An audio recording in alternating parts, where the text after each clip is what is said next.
எதுக்கு நான் ஆன் டயத்தில் நிற்கிறேன், ஜாக்கிரதையாக இருந்தேன்னா அது நான் ப்ரையாரிட்டி கொடுக்குறேன்னு அர்த்தம், முன்னுரிமை கொடுக்குறேன்னு அர்த்தம். எதுக்கு முன்னுரிமை கொடுக்குறனோ அதுக்கு வந்து நான் ஆன் டைமில் இருப்பேன்.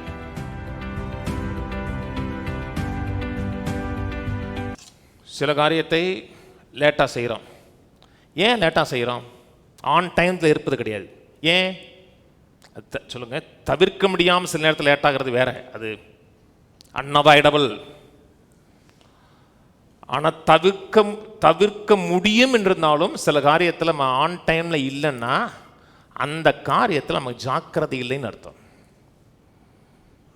மற்ற காரியத்தில் ஆன் டைம் இருப்போம். ஆனால் நான் சர்ச்சை சொல்லலை, நீங்கள் சர்ச்சை நினச்சிட்டு இருக்கீங்க, சர்ச்சை சொல்லலை. ஆனால் சர்ச்சை இருக்குது. அதில்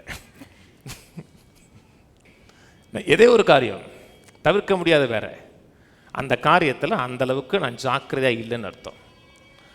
நான் அப்படித்தான் இருப்பேன் அப்படின்னா உங்கள் இஷ்டப்படி நீங்கள் நடங்க, ஏன் இஷ்டப்படி நான் இருப்பேன்னு நினச்சோன்னீங்கன்னா அது உங்கள் வாழ்க்கையில் பாதிப்பை ஏற்படுத்தும். பெறப்படுற நேரத்தில் பெறப்பட்டுருக்கணும், அந்த நேரத்தில் துவைச்சிட்டு இருக்கக்கூடாது, வீடை மாப் போடக்கூடாது. காரை ஸ்டார்ட் பண்ணுற நேரத்தில் பேக்கில் துணி வைக்கக்கூடாது. வீட்டை விட்டு கார் ரோட்டில் இருக்கிற நேரத்தில் சாப்பிட்டுக்கிட்டு இருக்கக்கூடாது. சொன்னது புரியுங்களா? பெறப்பட்டே அந்த 2 வாய் எள்ளி போட்டு வந்துடுறேன், வண்டி வெளியே போயிருக்கணும் நேரம். எதை எந்தெந்த நேரத்தில் செய்யணுமோ கரெக்ட் டயத்தில் ஆன் டயத்தில் செஞ்சீங்கன்னா நீங்கள் ஜாக்கிரதையாக இருக்கீங்கன்னு அர்த்தம். ஏன் மக்கள் ஜாக்கிரதையாக இல்லை? முதல் காரியம் ப்ரையாரிட்டி கிடையாது, இல்லை அதுக்கு நான் முன்னுரிமை கொடுக்கவில்லைன்னு அர்த்தம். எதுக்கு நான் ஆன் டயத்தில் நிற்கிறேன், ஜாக்கிரதையாக இருந்தேன்னா அது நான் ப்ரையாரிட்டி கொடுக்குறேன்னு அர்த்தம், முன்னுரிமை கொடுக்குறேன்னு அர்த்தம். எதுக்கு முன்னுரிமை கொடுக்குறனோ அதுக்கு வந்து நான் ஆன் டைமில் இருப்பேன். நான் சொன்னது புரியுதுங்களா? போகலாம் என்ன அப்படின்னம்னா அதில் நம்ம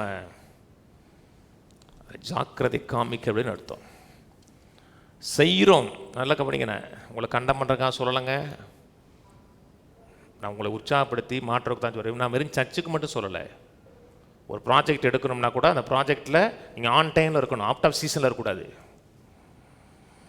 அவுட் ஆஃப் சீசன்னா அந்த சீசன் முடிஞ்சு கொஞ்சம் நேரம் கழித்து போகிறது. என்ன நேரம் இருந்தாலும் அதுக்கு ஆயத்தமாக இருக்கணும், ரெடியாக இருக்கணும், வேகமாக இருக்கணும். அதான் ஜாக்கிரதை. ஜாக்கிரதையில் உனக்கு ரிவார்டு உண்டா?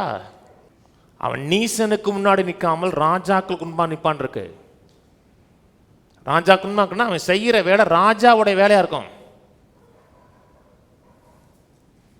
வசனங்கள் வாசிக்கிறேன். நீதிமொழி 21:5. ஜாக்கிரதை உள்ளவனுடைய நினைவுகள் செல்வத்துக்கும், பதர்களுடைய நினைவுகள். ஜாக்கிரதை உள்ளவனா ப்ரீ பிளான் பண்ணியிருப்பாங்க, எந்த நேரத்தில் எப்படி, கடைசி நேரத்தில் சொல்ல அவசரப்பட மாட்டீங்களா? அவருடைய நினைவுகள் செல்வத்தை கொடுக்காது, தரித்திரம் தான் கொடுக்கும். ஜாக்கிரதை உள்ளோம்னா எந்த காரியத்தை எப்போ செய்யணும், எதுக்கு முன்னுரிமை கொடுக்கணும் அப்படின்னு சரியாக யோசித்து செய்யக்கூடிய மனிதன் செல்வத்தை சம்பாதிப்பான், சுகத்தை சம்பாதிப்பான், நிறைவில் வாழ்வான். ஜாக்கிரதை என்ன, ஸ்கில்ஃபுல்லாக இருப்பாங்க. ஒரு காரியத்தை ஸ்கில்லாக இருங்க, நீங்கள் டிமாண்டில் இருப்பீங்க. மற்றவன் செய்ய முடியாத வேலையை செய்கிறீங்க, துரிதமாக செய்கிறீங்க, சிறப்பாக செய்கிறீங்க, நீங்கள் டிமாண்டில் இருப்பீங்க. நீங்கள் வைக்கிறதா ரேட்டு. சொன்னது புரியுதுங்களா? என்ன, நீங்கள் வந்து 10ல் ஒரு ஆள் கிடையாது, நீங்கள் மட்டும்தான் யூனிக்காக இருப்பீங்க. அது சும்மா வருமா? ஜாக்கிரதை காமிக்கணும், அதில் நான் ஒர்க் பண்ணணும், அதில் நான் என்னுடைய ஃபுல் பொட்டன்ஷியல் அதில் கொடுத்துருக்கணும். அப்படி கொடுத்து பாருங்க, ஏழையாக வாழவே முடியாதுங்க. நிறைவாக இருப்போம், செல்வம் இருக்கும், நிறைவு இருக்கும், சம்பூர்ணம் இருக்கும். அது எப்படி பண்ணால் ப்ரையாரிட்டி, எதுக்கு முன்னுரிமை கொடுக்கணுமோ அதுக்கு முன்னுரிமை கொடுக்கணும். இல்லை நான் வந்து சோம்பேறி கிடையாதுங்க, நீங்கள் சோம்பேறி இல்லை, எனக்கு தெரியும். சில காரியத்தில் கரெக்டாக இருக்கேன், ஆனால் பைபிள் படிக்க மாட்டோம், கத்தரை தேட மாட்டோம், கத்தரை கொடுக்க வேண்டிய நேரத்தை கொடுக்க மாட்டோம். இதில் ஜாக்கிரதையாக இருந்தோம், இதில் சோம்பேறி ஆகிட்டோம். நான் சொன்னது புரியுதுங்களா? ஒரு தம்பி வந்து சர்ச்சுக்கு வருவேம்மா, காலை வயக்காட்டுக்கு போயிடுவான். அதில் ஜாக்கிரதையாக இருக்கான். ஆனால் கர்த்தரை தேடுகிற காரியத்தில் சோம்பேறியாக இருக்கான். எல்லாத்துலேயும் ஜாக்கிரதையாக இருக்கணுங்க. ஒவ்வொரு காரியத்திலையும் ஜாக்கிரதையாக இருக்கணும். நீங்கள் ப்ரையாரிட்டி கொடுக்க தெரியலன்னு வச்சுங்களேன், வேலை செய்ய நேரத்தில் விளையாண்டுக்கிட்டு இருப்பீங்க, விளையாட வேண்டிய நேரத்தில் சோறு தின்னுக்கிட்டு இருப்பீங்க.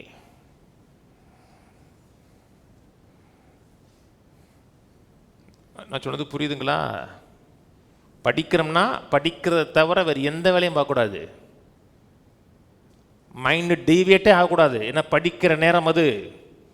அந்த நேரத்தில் விளையாடக்கூடாது. ப்ரையாரிட்டி சரியாக இருந்துச்சு. முன்னுரிமை, ப்ரையாரிட்டினா முன்னுரிமை. எதுக்கு முன்னுரிமை கொடுக்கணுமோ அதுக்கு முன்னுரிமை கொடுத்தோம்னா தேவையில்லாத காரியத்தில் போய் சிக்க மாட்டோம்.